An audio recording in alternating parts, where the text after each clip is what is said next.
7 p.m. here on the East Coast, 2 a.m. in war-torn Israel, where today we witnessed more bombing of Gaza, some new rocket fire aimed at Israel. There's also an attack on the northern part of Israel that, in the end, didn't turn out to be an attack at all. We're going to explain why. We're also learning more about the tunnel system below Gaza that Hamas will use to hide the hostages. First tonight, though, our thoughts are with the hostages, specifically how to get the hostages back. And let me assure you, there is a way. There's actually a few ways. The question is if our leaders have, to borrow a word, the chutzpah to do it. To be clear, neither negotiation nor hostage rescue are options. The world will remain, and rightly so, shocked by the 1,000-plus Israeli civilians already slaughtered by Hamas. We learned about more today. But currently, there are 130, roughly, many of whom are Americans, that Hamas holds and threatens to execute. Based on the video we've already seen of how Hamas treats hostages and what they've done to people in southern Israel, we need to take those threats deadly seriously. We, of course, all remember the images of ISIS executing Americans: James Foley, Kayla Mueller, Stephen Sotlov, Peter Kasich. Videos like these are coming soon. We don't have a full accounting of American captives, but it's likely about a dozen, including a mother and daughter from Chicago. Here's their families at a press conference. As Americans, they hold special value not only to us, but to Hamas. Not only are they Jews, but they are American Jews. To know how to get the hostages back, we need to think about the one country that Islamic terrorists never mess with, and that's Russia. There's a reason for that. Back in 1985, Hezbollah, the radical Iran-backed militant group, kidnapped 4 Soviet diplomats in Beirut and started making demands. When the Soviets refused to cave to the group's ultimatums, Hezbollah killed one of the diplomats, thinking now the Soviets will take us seriously. Oh, they did. And what happened next forever changed the way terrorists viewed Russia. From the Los Angeles Times, under the headline, "KGB reportedly gave Arab terrorists a taste of brutality to free diplomats," the Jerusalem Post said the Soviet secret police last year secured the release of 3 kidnapped Soviet diplomats in Beirut by castrating a relative of a radical Lebanese Shia Muslim leader, sending him the severed organs, and then shooting the relative in the head. The severed organs included a note warning other relatives would meet a similar fate unless Hezbollah immediately released the 3 remaining Soviets. They were quickly freed. The newspaper quoted observers in Jerusalem as saying, "This is the way the Soviets operate. They do things, they don't talk, and this is the language Hezbollah understands." The Russian tactics are objectively brutal. Appallingly brutal. You could even say sickeningly brutal. But when you consider what Hamas did in southern Israel, the beheading of babies, the burning alive of couples, and the raping of women, it makes more sense. We learned about more atrocities today. Take a listen.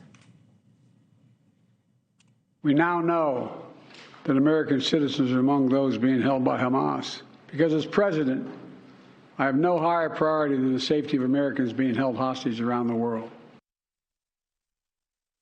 Was President Biden today. After what he said, nothing. No threats, no demands, no promises of retribution. Same thing today. Made it clear to the Iranians, be careful. Be careful or what? These are people who behead children. Be careful sounds like what your mother says when you go out to play baseball. Do you really think that people who behead children are scared by be careful? Even President Biden's old boss killed bin Laden. As a country, we will never tolerate our security being threatened, nor stand idly by when our people have been killed.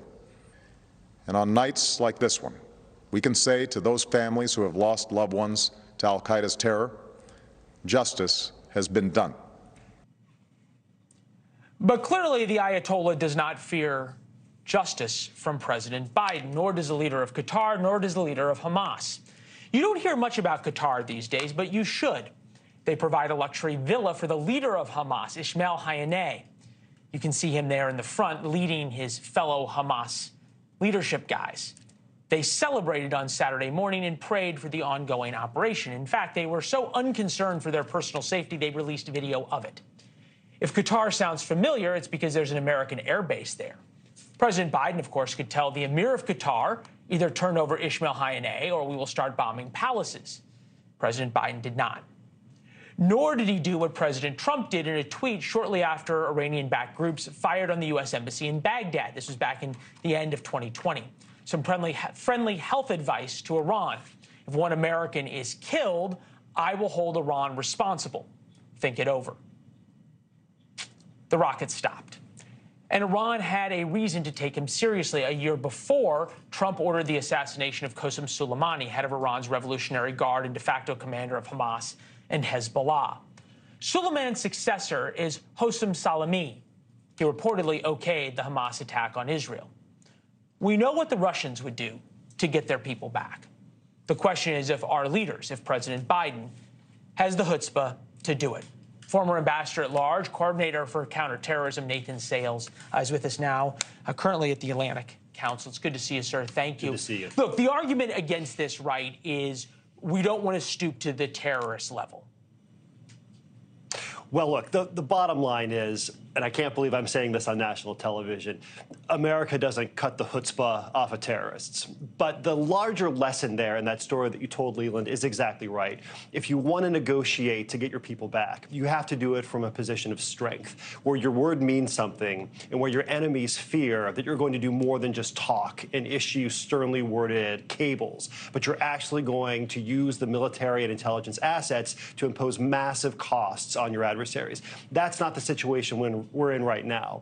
I think when Hamas looks at the American hostages that they've captured who are huddling in fear in terror tunnels underneath Gaza City, when Hamas looks at these guys, they see dollar signs because they're thinking, well, look, our buddies in Tehran were able to get $6 billion in assets freed by the Biden administration to get some Americans back.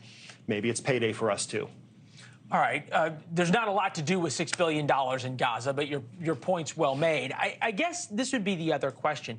You listen to Benjamin Netanyahu, Prime Minister of Israel. He says that every Hamas gunman is a dead man walking, right? Every member of Hamas. The Israeli language is extraordinarily direct. It is the language of the terrorists. They're responding in kind. But they're not talking about the hostages. And I'm wondering if that's because the unsaid here is, from both the Americans and the Israeli perspective, as sad as it may be, they're not really that concerned about them. They're much more concerned about a war with Hamas. You know, I think what's going on here, there's a couple of things going on here. One is the big strategic picture. Israel is planning a massive ground invasion of Gaza on a scale that we haven't seen in many, many years. That is a priority. For the United States, we're also concerned about justice and retribution for the Americans who were killed. Up to today, 22 Americans were slaughtered in these Hamas attacks. It's the 5th largest terrorist attack against Americans in our history, and the number could grow. But Americans are also going to be focused on getting our people out. Now, why are we not being very masculine and aggressive in our rhetoric right now? Maybe it's because that's the way the Biden administration plays the game, but it also could be reflecting quiet talks behind the scenes. Maybe diplomats are thinking situation is stable now. We have a window of opportunity to get people out through negotiations before the fighting starts. Because once the fighting starts, the risk to our people in those tunnels goes up dramatically. You seem oddly optimistic, which I'm wondering why. I'm not optimistic, oddly or otherwise, Leland. Make no mistake, it is going to be extremely difficult to get our people back. Right. This administration is probably going to have to pay a hefty ransom. Or if it comes to the worst case scenario and we have to send in SEAL Team 6 or we have to send in Delta, doing that in the context of a shooting war our guys are the best in the business. They're the best in the world. It's an impossible job. I was saying, Gilad Shalit was one guy inside Gaza for 5 years. The Israelis were willing to risk anything to get him back, and they never had operational intel to be able to do it. The idea that we're going to have it based on people in tunnels in 15 different places that Hamas has been planning for is, well, maybe wishful thinking, I guess I could say. It's a tall order. Good to see you, sir. Thank you very much. Thanks for watching. Go to newsnationnow.com to find News Nation on your television provider. And don't forget to subscribe. Click the red button to get more of NewsNation's fact-driven, unbiased coverage.